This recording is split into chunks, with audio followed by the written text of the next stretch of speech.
ప్రయత్నాలు ప్రభునందు అత్యంత పిల్లారా, మరొక ఉదయకాలంన ఈ కేర్ అండ్ కన్సర్న్ దేవుని మాట అనే ఈ ఆధ్యాత్మిక వాక్య ధ్యాన కార్యక్రమానికి మనందరినీ ప్రేమపూర్వకంగా ఆహ్వానిస్తున్నాం.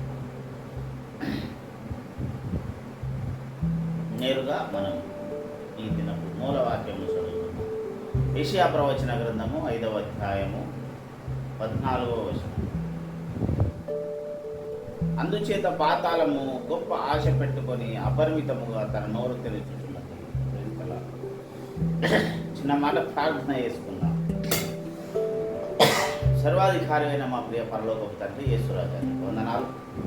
చదవబడిన వాక్య భాగమును బట్టి నీకు వందనాలు. ఈ వాక్యమును గురించి పఠించండి. వినగలిగిన చెవులను, గ్రహించగలిగిన మనస్సును నాకు మాకందరికీ దయచేసి నువ్వు కూడా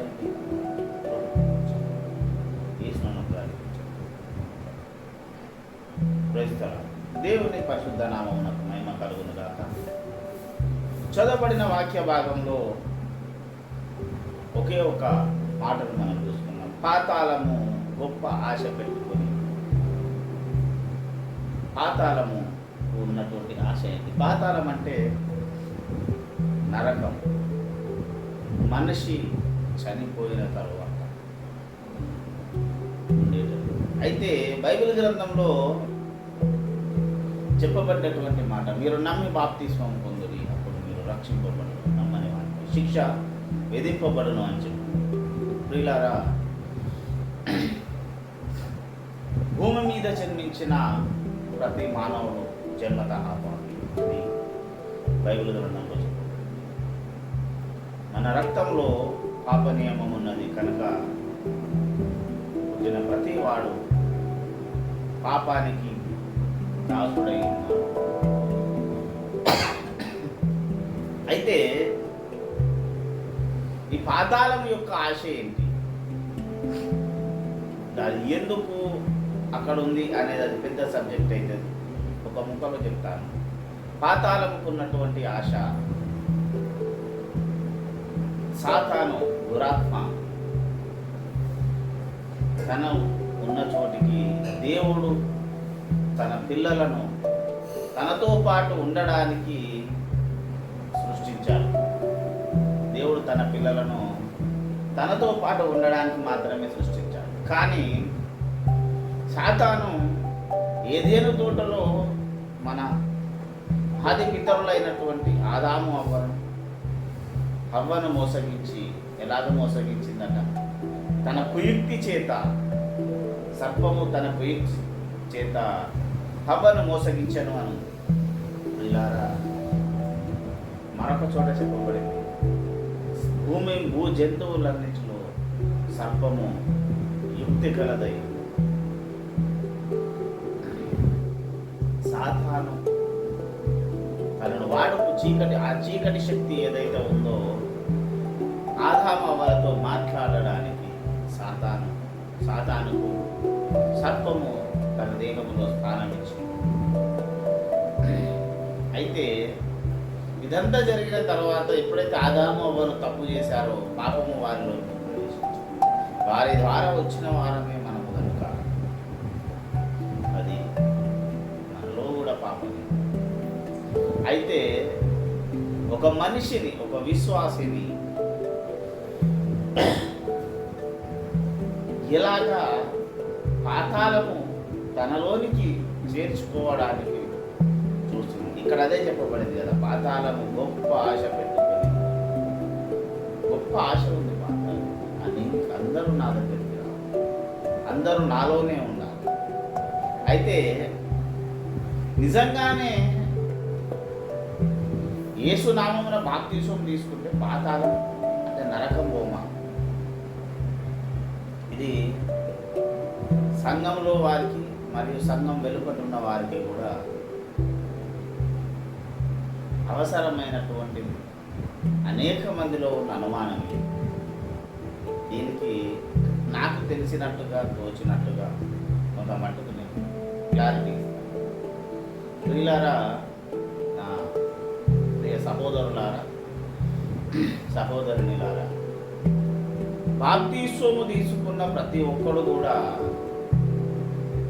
పరలోకము పోడు. వాళ్ళు కూడా పాతాళంలో ఉంటారు. ఎందుకు ఉంటారు? మరి యేసు రక్తము ప్రతి పాపమును కడిగినది అన్నప్పుడు అంటే యేసును నీవు ఎరగక ముందు, మారు మనసు పొందక ముందు చేసిన తప్పిదాలు క్షమించబడతాయి. నువ్వు మారు మనసు పొందిన తర్వాత చేసినటువంటి తప్పిదాలు క్షమించబడవు కనుక నువ్వు పాతాళం. అందుకే సంఘంలో కూడా ఈరోజు సాతాను విచ్చలవిడిగా ప్రవర్తిస్తున్నారు. ఏమిటి ఆ విచ్చలవిడి తత్వం అంటే, సంఘాల్లో మొట్టమొదటిగా బోధనలో గలిబిలి సృష్టించింది. బైబిల్లో చెప్పిన వాటికి నానా అర్థాలను సృష్టిస్తూ అనేక మంది సేవకులను గలిబిలి చేస్తుంది. ముఖ్యంగా సాతాను చేస్తున్నటువంటి పని ఏమిటంటే, బైబిల్లోని కొన్ని మాటలను చూపిస్తూ క్రైస్తవులను ఒక చచ్చు వ్యక్తులుగా అది పరిగణిస్తూ ఉన్నది. ఎలాగ తయారు చేసి అంటే, బైబిల్లో ఉదాహరణకు ఒక మాట ఉంటుంది ఏంటంటే, మీరు ఒక చెంప మీద కొడతారు, రెండో చెంప చూపండి. ఎందుకు ఆ మాట అన్నాడు యేసుప్రభుల వారు? సందర్భం ఏమిటి అనేది పోయింది. ఆ మాట మాత్రమే కనబడుతుంది. ఎవరైనా కూడా క్రైస్తవులను కొడితే తిరిగితే నోరు మూసుకొని ఉండాలి అని. ఇది యేసు ప్రభు చెప్పిన మాటలోని అంతరార్థం ఇంత మాత్రం కాదు. యేసయ్య చెప్పిన సందర్భము వేరు, కానీ సాతాను దాని జనాలకు అర్థం చేయించినటువంటి సందర్భం. అనేక రకమైనటువంటి పేర్లతో, తన ప్రభావాలతో దురాత్మ అనేకులను గలిబిలి చేస్తుంది. దానిలో ఇదొకటి. దీని ద్వారా ఏమైపోయింది అంటే, క్రైస్తవులు హింస జరిగినా నోరు మూసుకొని ఉండాలి, ప్రశ్నించకూడదు, తిట్టినా కొచ్చినా భరించాలి. ఇది తప్పు. యేసు ప్రభు లక్షణము కాదు. అయినా మొదటిసారిగా భూమి మీదకి వచ్చినప్పుడు ఒక సాధువైన గొర్రె పిల్లలాగా వచ్చాడు. ఎందుకంటే మనందరి పాపాల నిమిత్తము తను బలి కావడానికి వచ్చాడు. ఎంతో బలికి సిద్ధపరచబడిన ఒక బలి పశువులాగా వచ్చాడు. ఎప్పుడైతే తిరిగి లేచాడో అప్పుడు గొర్రె పిల్ల యొక్క తత్వము లేదు. ఏమన్నాడు? యేసు మీ కొరకు చెప్పిన సంగతులు జరుగునట్లు మీరు కనిపెట్టారు, పరిశుద్ధాత్మ కొరకు మీరు కనిపించండి అన్నారు. నేను చెప్పిన విషయాలు జరగడానికి ఆయన ఇక్కడ చచ్చుగా ఉన్నామని బోధ చేయదు. అయితే ఇక్కడ సాతాను సృష్టిస్తున్నటువంటి గలిబిలి ఏదైతే ఉందో దాంట్లో యావత్ సంఘము మొత్తము పడిపోయింది. ఇష్టానుసార బోధలు వచ్చినాయి. ఇష్టానికి వారి ఇష్టానుకూలంగా ఉన్నటువంటి విధి విధానాలు వచ్చినాయి. నా ప్రియ సహోదరులు సహోదరుల, సాతాను పెట్టుకున్న ఆశ ఏమి చూపిస్తుంది జనాలకి అంటే, నీ మనసుకు నచ్చిన రీతిగా బ్రతకము. జాగ్రత్తగా, నీ మనసుకు నచ్చిన రీతిగా బ్రతకమని. క్రైమ్ కాదు కదా, ఎవరికి నచ్చినట్టు వాళ్ళు బ్రతకడం క్రైమ్ ఏం కాదు.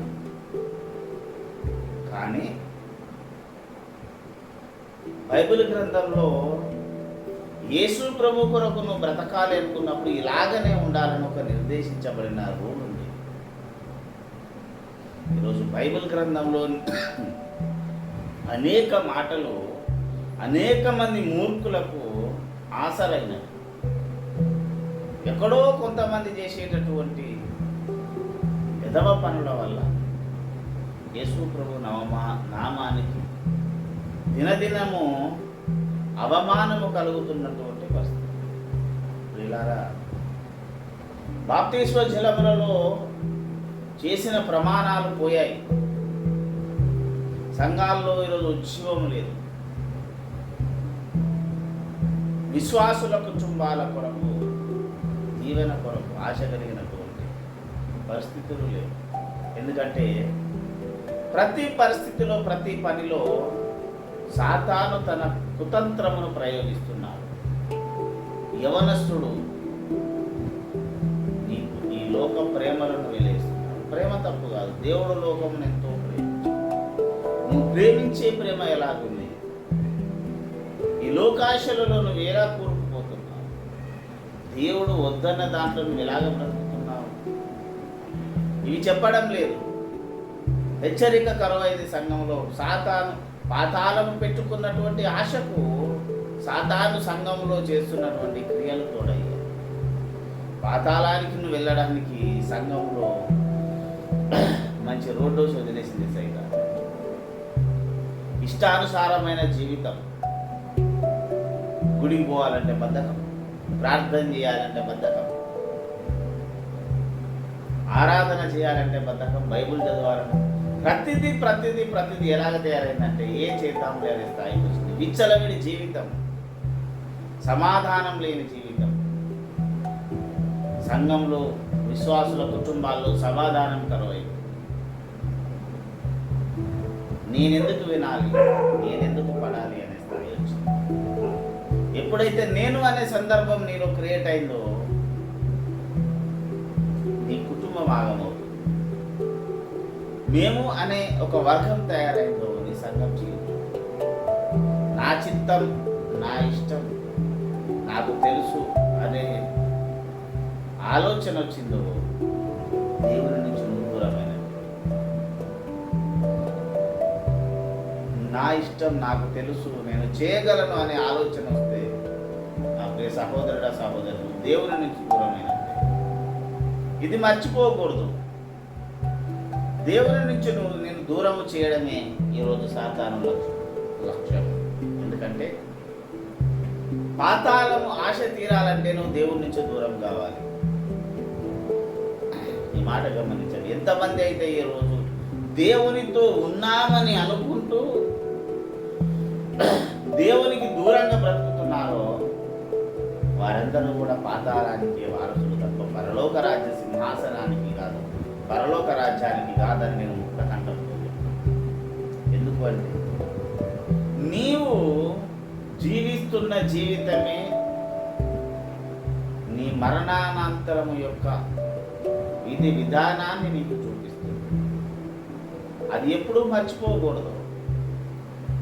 ఎలాగున్నది నీ జీవితం, ఏమైంది నీ జీవితం అనే దాన్ని ఎప్పుడు మర్చిపోకుండా జాగ్రత్తగా ఉండాలి. నా ప్రియ సహోదరుడా, సహోదరు, ఈరోజు నేను పాతాళం నుంచి తప్పించగలిగింది యేసయ్య ప్రేమ తప్ప, యేసు రక్తము తప్ప, యేసు బోధ, యేసు చెప్పినటువంటి వాక్యాల ప్రకారము బ్రతకడము తప్ప ఈ లోకంలో ఉన్నది ఏది కాదు. దయచేసి గమనిస్తాం. మన జీవితం ఏంటి? మనం ఎలాగున్నాం? విచ్చలవిడిగా బ్రతుకుతున్నావా? నీ ఇష్టానుసారంగా బ్రతుకుతున్నావా? ఈ క్షణం దేవుడు అడుగుతున్నాడు, నా ప్రియ కుమారుడా, కుమార్తె, నీ జీవితంలో నా పాత్ర ఏమిటి అని అడుగుతున్నాడు. మనం చెప్పొచ్చు, అయ్యా నువ్వు సర్వోన్నతమైన స్థానంలో ఉన్నావు నా హృదయంలో. అది మాట, క్రియనా? నువ్వు దేవునికి లోబడుతున్నావా? ఒక మాట ఉంది, చివరి మాట చెప్పి మనం ప్రార్థించు. నువ్వు మనుషుల దయను సంపాదించుకొని చూస్తున్నావా? దేవుని కృపకు పాత్రుడవు కాకపోతే ఈరోజు భర్త వద్దన్నాడనో, పాస్టర్ ఫీల్ అవుతున్నాడనో, తోటి విశ్వాసులు ఇబ్బంది పడతారనో, సత్యము దగ్గర నువ్వు ఉండలేకపోతున్నావు. నువ్వు బ్రతుకుతున్నది అసత్యములు అని తెలిసినా, నువ్వు చేస్తున్నది తప్పు అని తెలిసినా అక్కడ బ్రతకడానికి ఇష్టపడుతున్నావు, కానీ సత్యము వైపుకు రావడానికి నువ్వు ఇష్టపడట్లేదు. అందుకే అన్నాడు, నీవు మనుషుల దయను చూస్తున్నావా? దేవుని కృపకు పాత్రుడు. ఇంకా నువ్వు అనేక సమస్యలు అనుభవిస్తున్నావు అంటే, అనేక సమస్యల్లో నువ్వు నీ కుటుంబం బ్రతుకుతుందంటే నీవు మనుషుల దయను సంపాదించుకొని చూస్తున్నావేమో. ఒకసారి ఆలోచిద్దాం. నిజంగానే మనం మనుషుల దయను సంపాదించుకొని చూస్తే దేవుని కృపకు పాత్రలు.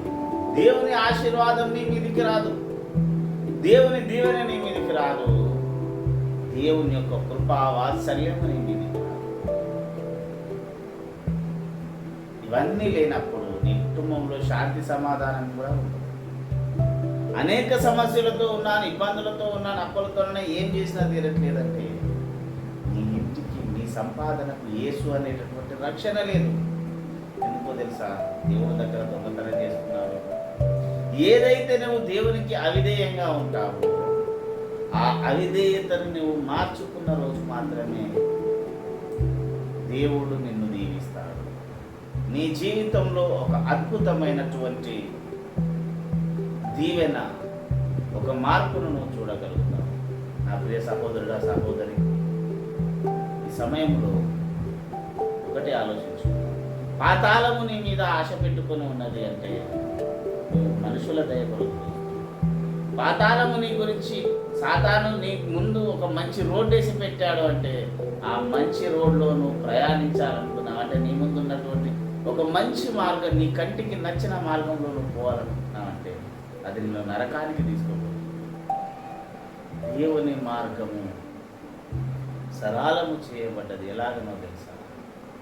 అన్ని రకాల ఆశీర్వాదాల కొరకు నీవు ఎప్పుడు నీకు నచ్చిన రీతిగా బ్రతకగలగాలి. ప్రభువేమి చెప్పుచున్నారు, వాక్యమేమి చెప్పుతున్నది అన్న దాని మీద నువ్వు ఆధారపడితే తప్ప, దాని కొరకు బ్రతికితే తప్ప నీవు పాతాళము ఆశలో నుంచి, నీ ముందు సాతాను వేసిన ఒక మంచి అందమైన రోడ్లో నుంచి నువ్వు తప్పించుకోలేవు. అలవాటు పడిపోయావు ఈ సమాజంలో. ఇక్కడైనా మనం మేల్కుందాం. మనుషుల దయ కొరకు చూస్తున్నావా?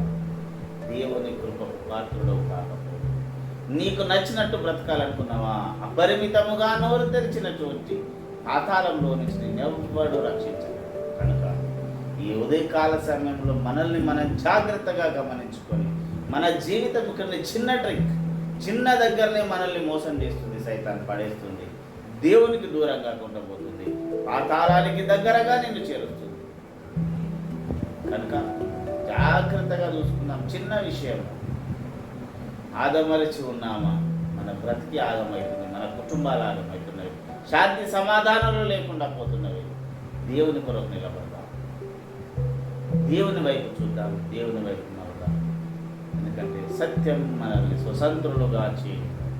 దేవుడి మాటలను దీవించుకుందాం. ప్రార్థన చేసుకుందాం. సర్వాధికారి అయిన మా ప్రియ పరలోకపు తండ్రి యేసురాజా, నీకు వందనాలు. విన్న వాక్యంను సైతాన్ని ఎత్తిపోకుండా నీరు కట్టి ఫలింపచేయాలి. మంచి నీరులో పడ్డ విత్తనము నూరంతరం ఫలించినట్లు నా మాదిరి గల ఫలించే కృపను దయచేసి నువ్వు తోడని ఆత్మచేతని యేసునామమున ప్రార్థించని వేడుకుంటున్నాను తండ్రి. మన తండ్రి అయిన పరమ ప్రేమ రక్షకుడైన యేసునాథుని కృప, పరిశుద్ధాత్మ దేవుని శాశ్వత ఆశీర్వాదం సన్నిధి ఇది మొదలుకొని క్రీస్తు రెండవ రాకడ పర్యంతం వరకు మనందరి జీవితాలకు మెండుగా తోడైనగా. ఆమేన్. యేసు రక్తమే జయము, శిలువ రక్తమే జయము. యేసు మహిమ కలుగును. దేవుడు మనల్ని